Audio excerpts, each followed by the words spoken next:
I have appreciated that life is finite, humans are mortal, and life is short. One morning, you are with a healthy colleague. The next minute, he's ashes and gone forever. Now you see him, now you don't.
You see, the fireplace.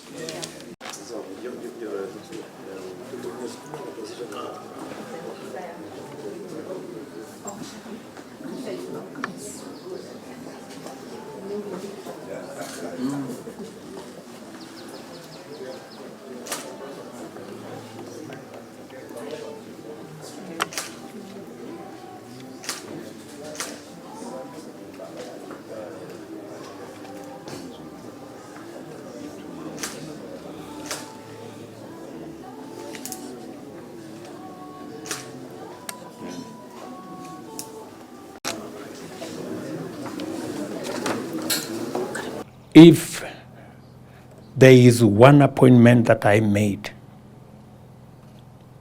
that I am very proud of, it is that of General Ogolla.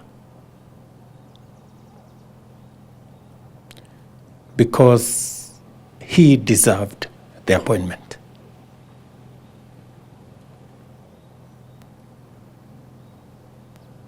And he was a professional. He was a leader. And in the short time that he was our chief of defense, he made a difference, a big difference.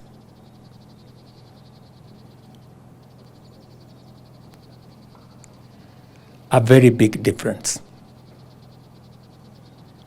From where I sit, with the amount of information I get, General Ogolla made a very, very big difference. His leadership, the fact that he could reach out to all actors, the synergy he had built with the police, with the NIS, and with all the other arms, was just on a different level.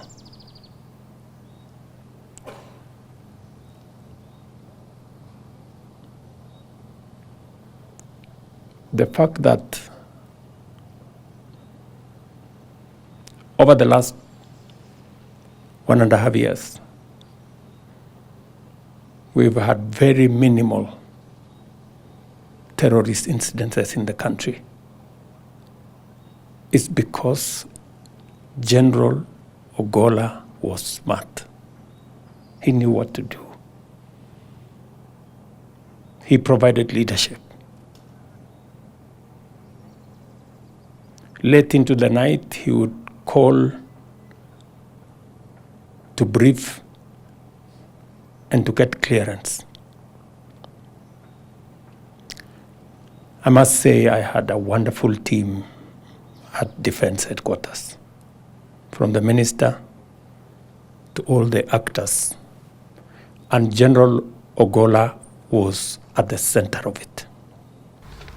We are aware that it is the Kenya Defence Forces that secures the flights of their commander-in-chief, as well as of their top officer, who is the CDF, the Chief of Defence Forces.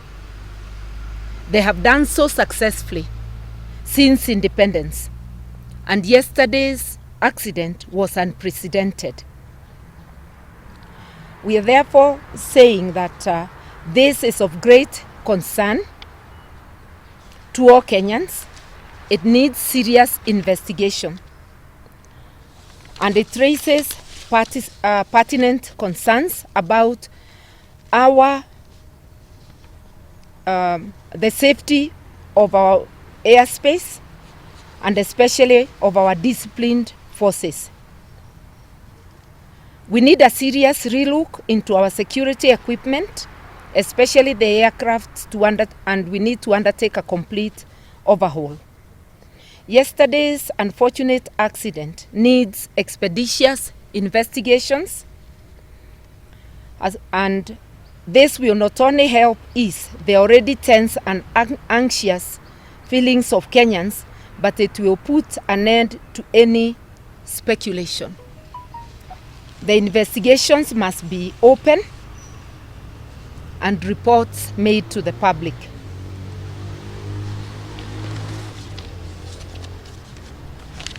We also wish to ask the Ruto administration to consider the welfare of our disciplined forces and their families. And we suggest that in commemoration of General Ogolla and the brave soldiers who died yesterday, and the countless unsung heroes, the Disciplined Forces Welfare Fund should be established as soon as possible to address the well-being of our disciplined forces. The questions Kenyans are asking, in conclusion, is whether it is routine for the Chief of Defence Forces to go and inspect construction of classrooms. Was this a plan hatched within the military, or was it a directive? There are many questions which beg answers. Even the visual images of that accident, I don't want to say anything more that may prejudice investigations. They leave us with anxiety, and answers are needed as soon as possible. Once again, our deepest condolences to the families of General Ogolla and the 8 gallant officers who perished with him, and our prayers for quick recovery for the 2 survivors. In my military life, I have come to learn the reality of human mortality. I have appreciated that life is finite, humans are mortal, and life is short. One morning, you are with a healthy colleague, the next minute, he is ashes and gone forever. Now you see him, now you don't. Seeing colleagues die in war, in accidents, or in sicknesses, the reality of human mortality lives with us each day.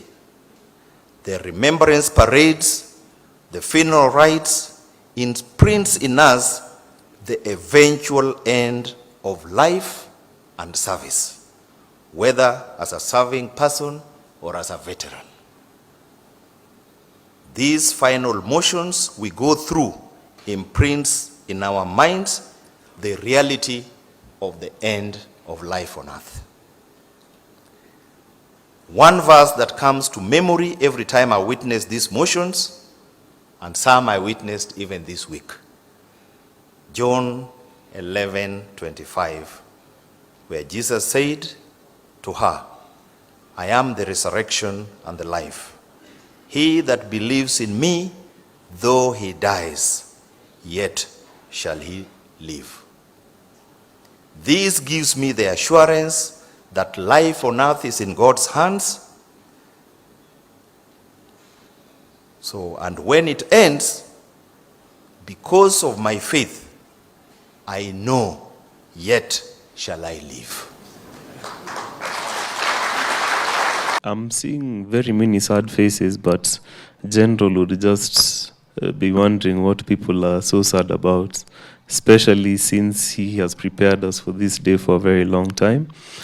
And you guys look a bit happier.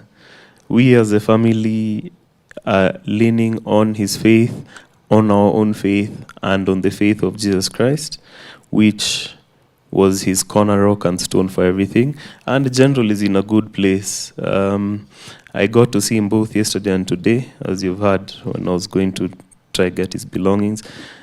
Those of you know General and his sister Paris, they had a very cheeky smile on their face when they're doing something cheeky. I can tell you General is resting right now with a cheeky smirk on his face. So, nyinyi msivurute sura sana. Na yeye even in death anashanga, hii watu, what is the issue?